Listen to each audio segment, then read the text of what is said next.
there is some sort of spiritual nature to our world. It's not just an accident. There is a God, there is a creator. So once they hide that, once they convince you that there is no creator, it's very easy to control you. We know people that are liberals, we know people that are going to vote for Kamala Harris, and instead of being like, F you, you idiot, we need to try to come and find some sort of common ground. She had unlimited funding. Even Donald Trump funded her. So yeah, she had more money, so that's probably why she won, but she's not talented. Do you think Kamala Harris is a talented politician? Can you name one good thing that she's done for our country as vice president? She spoke to a lot of people down there trying to help the conditions in those countries so that then it would lessen the amount of immigration that would be coming through. Well, I know, but name one good thing she's done. Well, that was a good thing. I asked you just a simple question. What's the best thing Kamala Harris did? And you said, oh, she went to Latin America. How do you advise someone to go about making a decision this election if what you say you believe, which is the right is just as crooked as the left?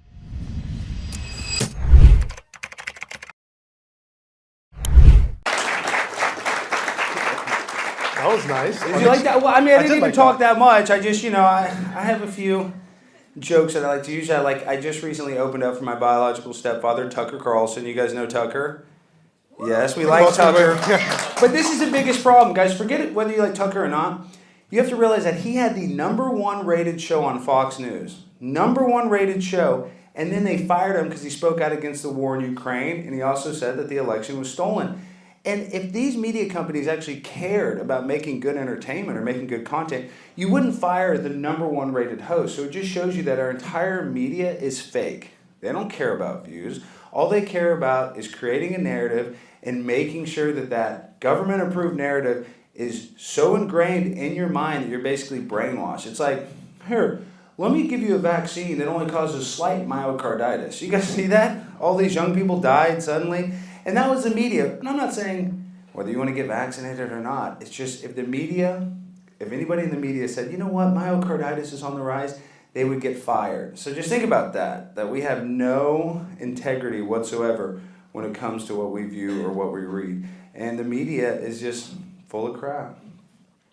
So let me ask you, you said something, you opened up with it and I heard you talk about it in the podcast, that the goal of the higher ups is to make you believe that, hey, we came from rocks. Everything happened by accident. Dinosaurs is a recently thing that you came out about saying that they were fake. Well, this is the thing about dinosaurs. Obviously, we have big old animals, but this is what makes me mad is that they say all of our oil and gas is old dinosaur bones. It's just such BS. I don't believe that. And I think it's like people think I'm crazy. I don't believe that we evolved from pond scum. I just don't believe that lightning just struck the primordial soup. And then all of a sudden we have people like, Michael Jordan, coming out of that. Doesn't make sense. So that's what they lie. They lie about God, they lie about evolution, and they lie about a lot of stuff in order to indoctrinate us at a very young age. So that's why dinosaurs, space, all this weird stuff, the Big Bang, they all want to teach you that at a very young age to make sure it's ingrained in your mind that you're nothing, you're meaningless. You just evolved from nothing and you have no moral justification or no moral responsibility for your actions. So do you also believe, I had a conversation with Roger Stone. Some of you guys may know him. We were talking, and he started talking about higher ups. We got to that part. Or no, we were talking about him coming to Christ, right? And I asked him, well, you were in politics. You came to Christ. So was there any, turbulence? Was there any friction when you actually did that? He said, yeah, well, took a pause. They don't want God in society. They want a godless society. Yep. So the reason why I ask you that and I bring this up is because do you think that is the angle, that's the intention of the government? They want God out of society? Because if God's out of society, then there is no accountability. There is no. 100%. Did you guys just see at Kamala Harris's rally? Somebody said, Christ is king. And then she said, you're at the wrong rally. Think about that. I mean, you're at the wrong rally. And then the Al Smith dinner, it's a Catholic dinner. She didn't show up there. And as a matter of fact, she sent in a sketch with Molly Shannon, who's an actress from SNL, basically making fun of Catholics. So that's what they want to do. And listen, there's a lot of different religions, Jewish, Muslim, Christian. So I don't care if you're a different religion. I just think it's very important. I just think it's really important that we all have to understand that there is some sort of spiritual nature to our world. It's not just an accident. There is a God. There is a creator. So once they hide that, once they convince you that there is no creator, it's very easy to control you. And that's what they do. Like the government with the pandemic, It's called trauma-based mind control. They scare you into submission. They just scare you to death. They tell you that if you don't get vaccinated, you don't do this, you don't do that, you're going to die. If you vote for Donald Trump, the world's going to end. We're going to be in World War III. Yet Kamala Harris and Joe Biden basically have us in 2 world wars right now. So everything they do on the left, it's projection. Whatever they accuse the right of doing, they're already doing it. It's from a book. It's called Rules for Radicals. It's a book by Saul Alinsky.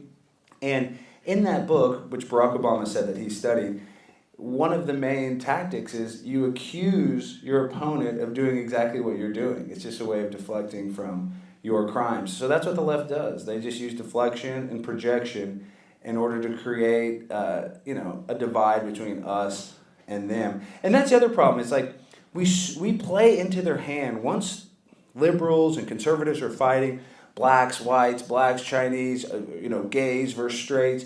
That's what they want. They want us fighting each other so that we don't actually solve the problems and try to actually evoke change. And that's the problem with society, is that they have us so divided and just me versus you. And we got to stop doing that. Like Antifa was supposed to be here. If Antifa would have showed up, I would have gone out there and tried to talk to them. I wouldn't have tried to fight them. I wouldn't try to hurt them. I mean, maybe they might hurt me. I've been hurt at a lot of rallies. I've been spit on. I've been attacked at a lot of Palestinian protests. I've been attacked at all kinds of protests. And I think the best defense to that is to kill somebody with kindness. That's the best defense mechanism. So that's what we need to do. We know people that are liberals. We know people that are going to vote for Kamala Harris. And instead of being like, F you, you idiot, we need to try to come and find some sort of common ground, because that's the only way you're going to convince somebody. You're not going to convince somebody by yelling at them and be like, you're wrong. You have to try to, like I said, kill them with kindness. So there's also another thing that you mentioned in that podcast that I was watching. You said, well, the right is just as crooked as the left. That's true. And I don't think that message is talked about a lot, because I know there's a lot of young voters in here voting for the first time.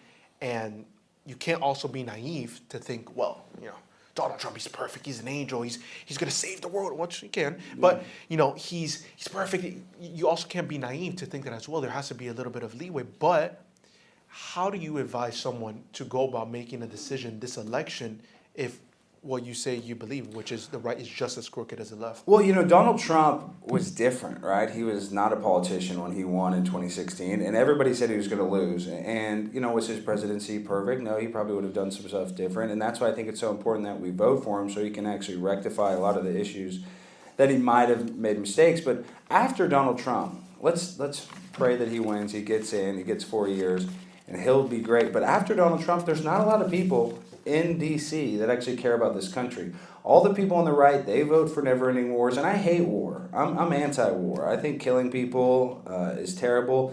But the problem here in America is our number one industry is the military-industrial complex. Like, we sell more bombs, more planes, more guns than any other country. So all of these politicians are literally bought and sold on the right and the left. So that's why we need somebody like Trump that is not a career politician. But after Trump, I get really worried. I'm like, there are a few people. I like Matt Gaetz. There's a few politicians that I like. But overall, it's like the old conspiracy, the right and left, when they're not fighting each other on TV, they're eating at the same restaurant, shaking each other's hands, making deals in back rooms. So that's what we have to realize, is that the left wing and the right wing are on the same bird. And really and truly, they don't care about us. They don't. And that's the problem, is that if they actually cared about American citizens, they'd want to help us instead of trying to give gender reassignment surgery to 14-year-olds or try to give you, experimental vaccines. It's sad that our country actually doesn't care about our well-being. And this is a perfect example. You look at all the money that we've given to the Ukraine. You look at all the money that we've given to all these foreign countries. Why American people are struggling. People can't afford to fill up their gas tank right now. People are struggling. No, there is no middle class. Nobody in their 30s can even afford a home. That's terrible. Like, in your 20s, you can't afford it. That kind of makes sense. But in your 30s, you should be able to buy a home. But that's not the case, because we have banks that are artificially inflating the price of these homes, and the government lets it do them. It lets them do it, and that's why it sucks. There's no middle class anymore in America, and that's what's ruining it. And now they're just letting illegal immigrants come here, and they get a free hotel room in New York City. They get free flights anywhere else. But yet there's 22 veterans that commit suicide every single day, guys. we don't care about our veterans. They care more about illegal immigrants than we do about our own veterans, men that went and served our country and put their life on the line. So that should be a big wake-up call. Well, a bigger wake-up call is $750 after a... I know, after a hurricane. They you know, gave North Carolina $750, guys. That's not even a month's rent. I mean, I know it seems like a lot, but it's really not. But they would rather go and give all that money to the Ukraine. I mean, it just doesn't make sense. But when you actually look at it and you look at the Ukraine, it's all a money laundering scheme. These people are getting kickbacks. So that's why I don't like when you see a lot of conservative politicians are going to the Ukraine and touring it. So we got to call them out. There's bad apples on both sides. I obviously think the right is much better than the left because I think that they have more morals, but the right is not perfect. And I would say the majority of people probably meet in the middle somewhere. You know, they probably skew more to the middle than either far left or far right. I also think that conversation isn't had because, like I said, going back to the naiveness, you also can't be naive to say, well, you know, I'm right. I don't want to listen to you, because it comes from both sides. Because I see it more on college campuses more than I see it anywhere. There's always protests going outside, whether it's Israel, Palestine, Trump, Kamala. There's always something. It's always like a constant division. Like, what is that middle ground? Do you think there's any middle ground to that? Well, yeah, I mean, I do think there is middle ground. Like, you know, people say America, racism is a horrible problem. And I would argue that, you know, nobody's going to go to the grocery store and I'm not going to check out your groceries because you're white or you're black. Like, that doesn't happen. But there is racism. There is, you know, a little bit of hate. So it's not as bad as they say on TV, but it does exist, right? So how do we come together? How do we make, if you guys ever see on the internet, it sounds crazy, but there's a lot of videos, especially in San Francisco, of like, black dudes attacking Chinese women, and you know there's all these kind of weird stuff. You see, go to the pro-Palestinian protests, you see Palestine, you know, versus Israel, people fighting. I just want to say that physical violence is the worst thing we can do. We shouldn't physically be hurting anybody. I don't care how strong you feel about your position. So we need to be less violent, but we should have conversations. We should have debates. Like, we need more debates. We need more conversations. And I think that's the only way we find middle ground. But once again, the people that control the system want us arguing. They want us fighting. They want us physically beating each other up so that we won't ever try to fix the problems that are causing us to hate one another. Interesting take. I want to ask you something about your story before we get into the next question, because you didn't start off in this career path talking about politics, making a joke out of the things that you see happening that, quite frankly, I'm looking at it, I'm like, well, this is common. I was talking with a business partner a couple days ago probably, that it's almost as if common sense is uncommon. Yeah. I mean, it should be common sense, like you said, that a 14-year-old shouldn't have access to change your gender. It should be common sense, right? But I guess it's not. And, you know, you didn't start off, like I said, in this career path. You actually started off, correct me if I'm wrong, but you started off in a reality TV show, right? Yes, I worked for the TV show Cheaters. We catch people cheating on their husbands and wives, if you guys ever seen it. And this is kind of what radicalized me, is that there was a host of the show. He's a good friend of mine. His name's Clark Gable. His grandfather was Clark Gable from Gone with the Wind. And this guy, he had a bad back, and so he had a prescription to, like, I forget what kind, but like pain pills. He ran out of these pills. His doctor was in California, so he went on the street and he bought some pills. And this guy was, you know, he had a prescription for these things, so he had a tolerance. The pills had fentanyl in it that he bought on the street, and he died. And a friend of mine, Clark Gable, he was 32 years old. He was a great guy, worked on the show, and the guy that owned the show was like, Alex, you're going to be the next host. And I was like so excited. I got in shape. You know, I was just ready to do this. This is going to be my big break. I'd been working there for 7 years. You know, I'd been there for forever, it felt like. I was like, oh, I'm ready to be the host. And then right when we were going to start filming, this is right before the pandemic started, they said, Alex, you know, the show Cheaters, I don't know if you guys know, but it's distributed by Viacom, which owns MTV, VH1, and CMT.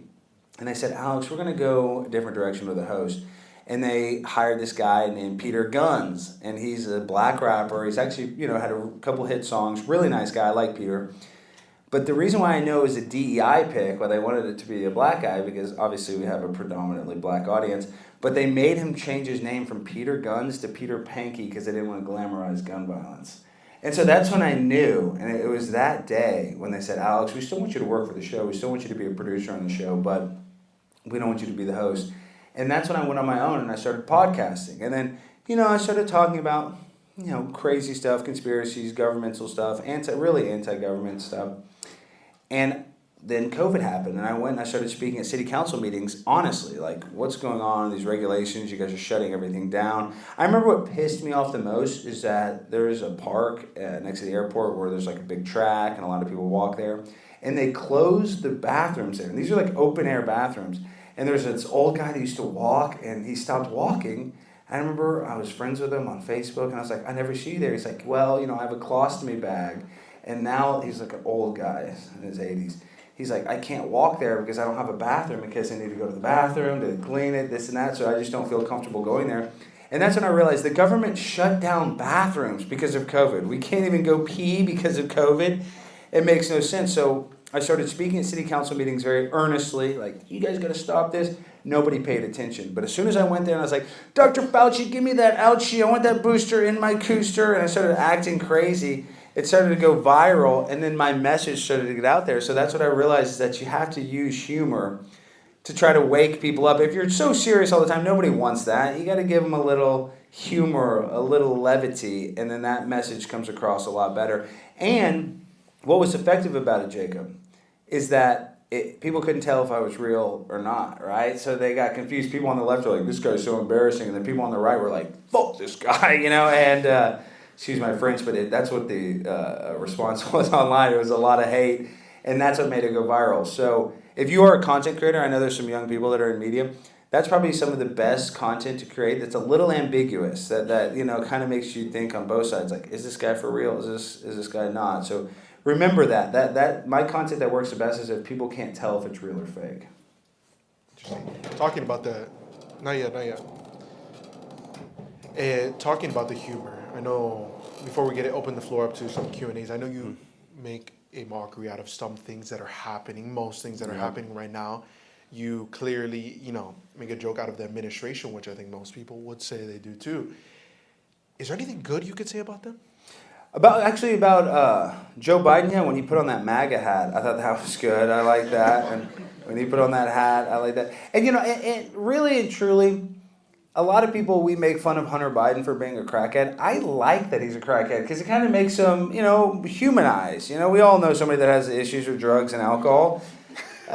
So he's at least more of a human, not a lizard like everybody else there. But I honestly, I think Joe Biden's a puppet. I feel empathy for Joe Biden because he's being paraded around. It's like Weekend at Bernie's. So I don't really hate him. I disagree with his politics. I hate that he's pro-abortion because I think that we should protect babies no matter what. I think people talk about the woman's body autonomy, but what about that baby's autonomy? So there's a few issues that are serious that I seriously disagree with Joe Biden, but overall, I think Joe he's okay compared to like Kamala Harris or Barack Obama. I think he's a lot dumber than Barack Obama, and so I think he's a little more harmless. Because look, he let him stage a coup and kick him out of the presidency, so obviously he's a nice guy. He just, surrendered himself to Kamala Harris like that. And Kamala Harris is an idiot. The only reason she's where she's at is that she dated Mayor Willie Brown and, had an affair with this guy. And then on top of that, she dated Montel.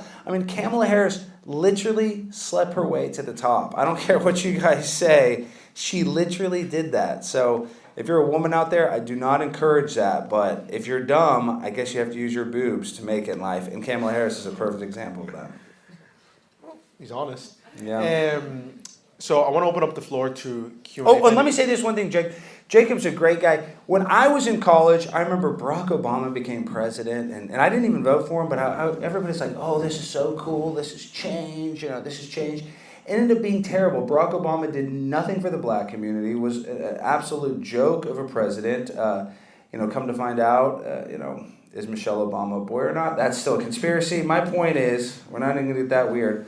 When it comes to Barack Obama, he had a chance to actually make change, and that was when I was in college, and I thought the world was going to change for the better. Even though I didn't agree with him, I was like, maybe this is going to be good. All these people like him, and he was terrible. So I really appreciate you young people that are in here that actually care and that are actually trying to do something, because I didn't. I was like, oh well, Barack Obama will fix it. I was very apolitical, and that was my problem. We need more young people getting involved and actually making a difference, because I'm not that old, but in this world, you guys are going to be here a lot longer than me, so it's very important that you guys start doing stuff now, the sooner the better, to try to fix this terribly broken system. So I applaud you guys. I applaud you, Jacob, for actually caring. So everybody needs to go listen to the Leaders Talk podcast. His podcast is probably going to be a hit soon because he's young and he's still kicking ass.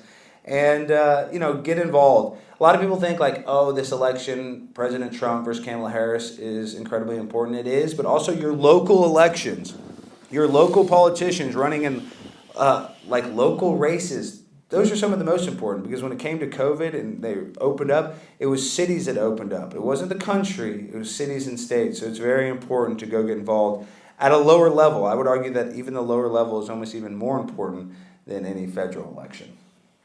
I'm going to open up the floor to anybody who has a question. If you have a question, raise your hand, and then we'll pass the mic around. Don't be shy. I like her. She's nice. She's been laughing. I like her. Good afternoon. I want to say thank you, Stein, for coming. This is such a privilege, and thank you, Jacob, for hosting this.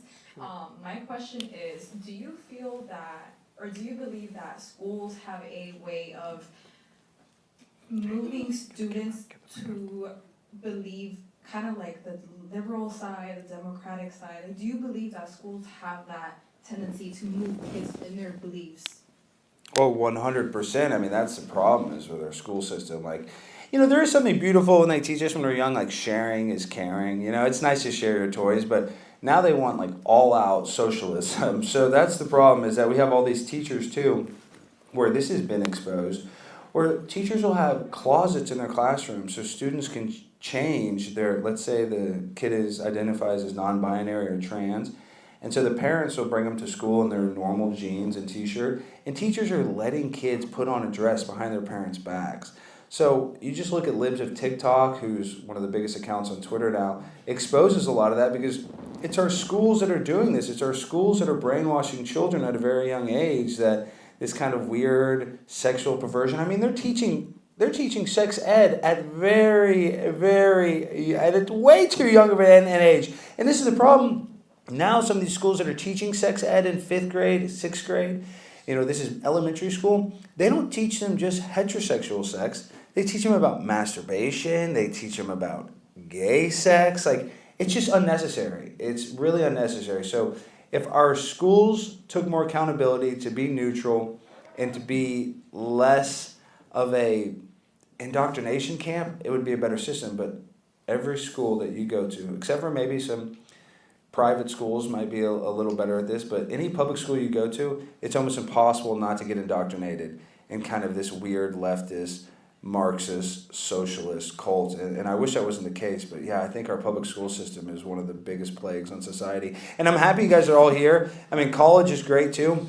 But college is kind of a scam, right? Because you guys take out a loan, you guys, once you graduate, you got all this money and debt, and there's no guarantee of a good job. I mean, they are out there, and if you guys work hard, you guys can make a living, but it's all about how hard you work. No fancy degree will pay your bills. So just remember that you got to go, once you graduate from here and you get that degree, then it's time to actually go work. So savor the flavor. I wish I graduated from LSU in Baton Rouge, Louisiana. It was insane.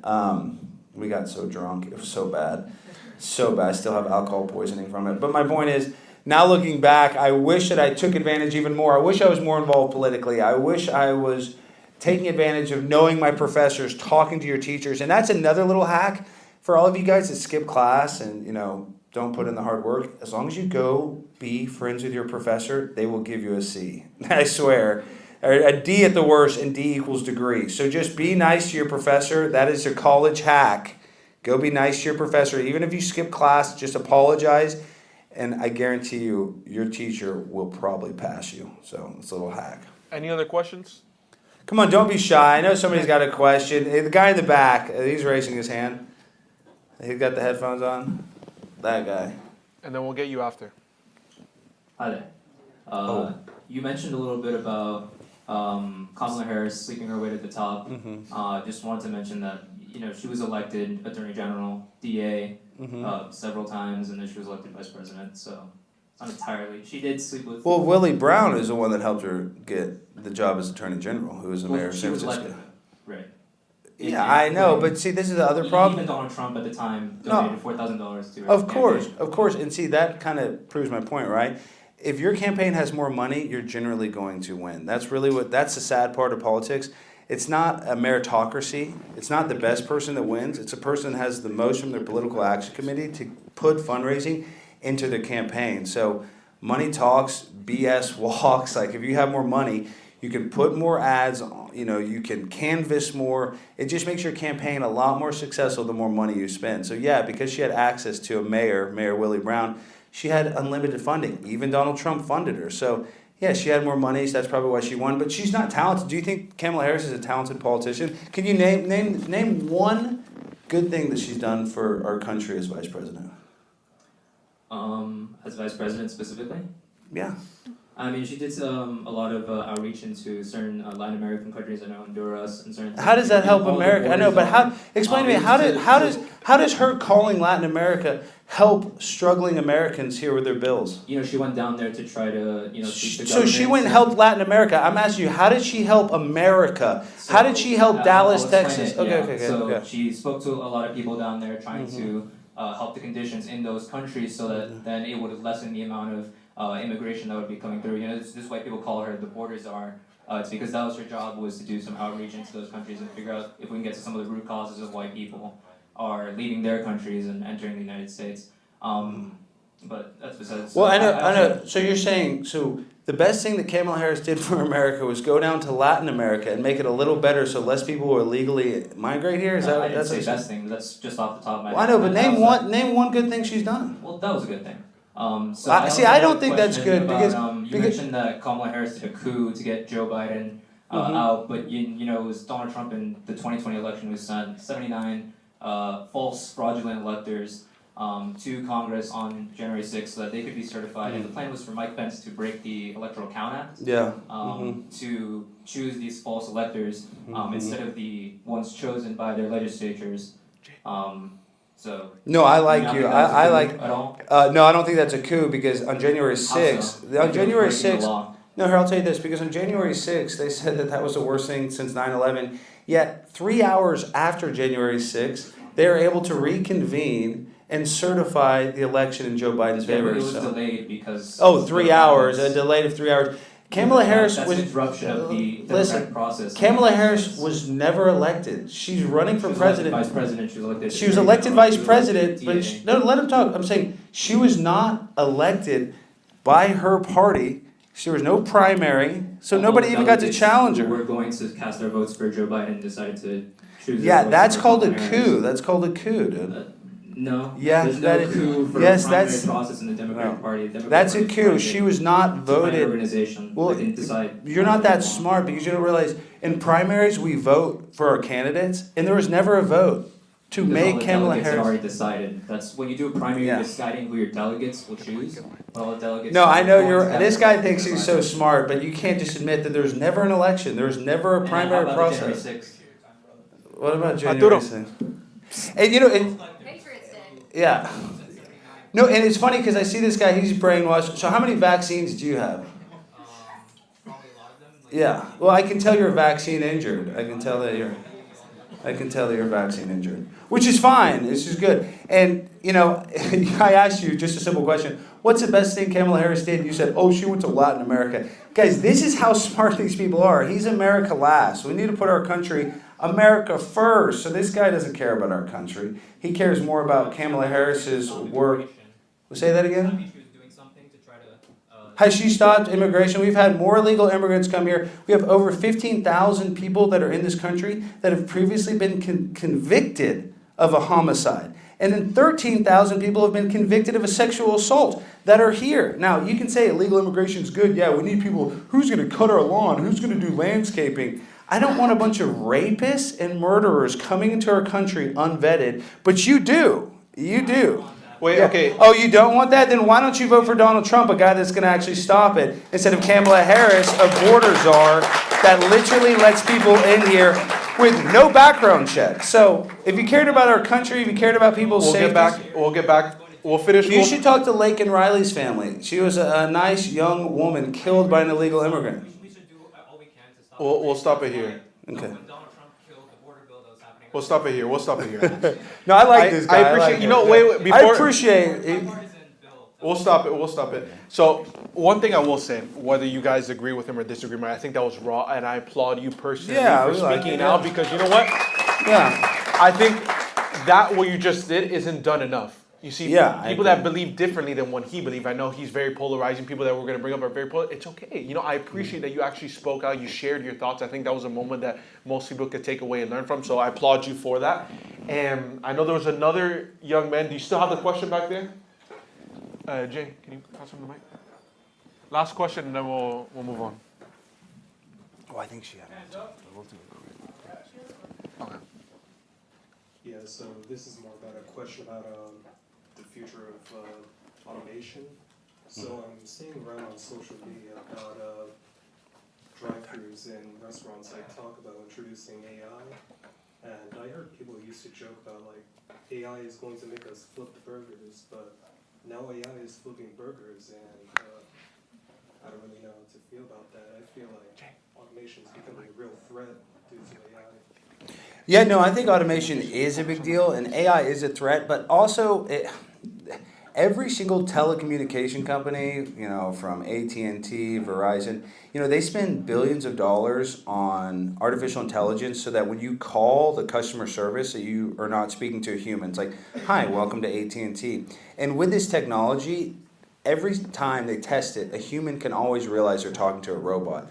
So yes, AI is a huge threat. I think it can take a lot of people's jobs, but the idea that it's like actually going to replace humans 100%, I think there's a thing called an uncanny valley. Like it just can't have the same conversation. But when it comes to artificial intelligence, what really scares me, and I'll be succinct about this, and this is conspiracy, but this is really how I feel, and that is going to happen one day, is that they want to make you feel like your life is terrible, and they want you, once they have the technology, they're going to want you to plug into a metaverse where you can live in an artificial world. There's a movie called Vanilla Sky that's about this, and in this artificial world, what they'll tell you is they're going to say, well, here on Earth, you only live for an average of like 70 years, but once you live in the metaverse, you can live for 1,000 years. You can be the quarterback of the Miami Dolphins. You can be a billionaire. You can have everything you've ever wanted, and that's what scares me about artificial intelligence, that once it becomes so strong, they will literally plug human beings into an artificial world, and human beings will be living in some sort of matrix, some sort of fake world. Not everybody will plug into it, but I think that's what's scary, and that's not going to happen in our lifetimes, but, you know, 200 years, maybe less than that, I think that's a strong possibility. Okay, one last question. We'll make it quick because we have to move on. Yeah. Yo soy latina. You speak Spanish? Yeah, I love big booty Latinas. Just go ahead. AOC is my favorite. We love Latinas.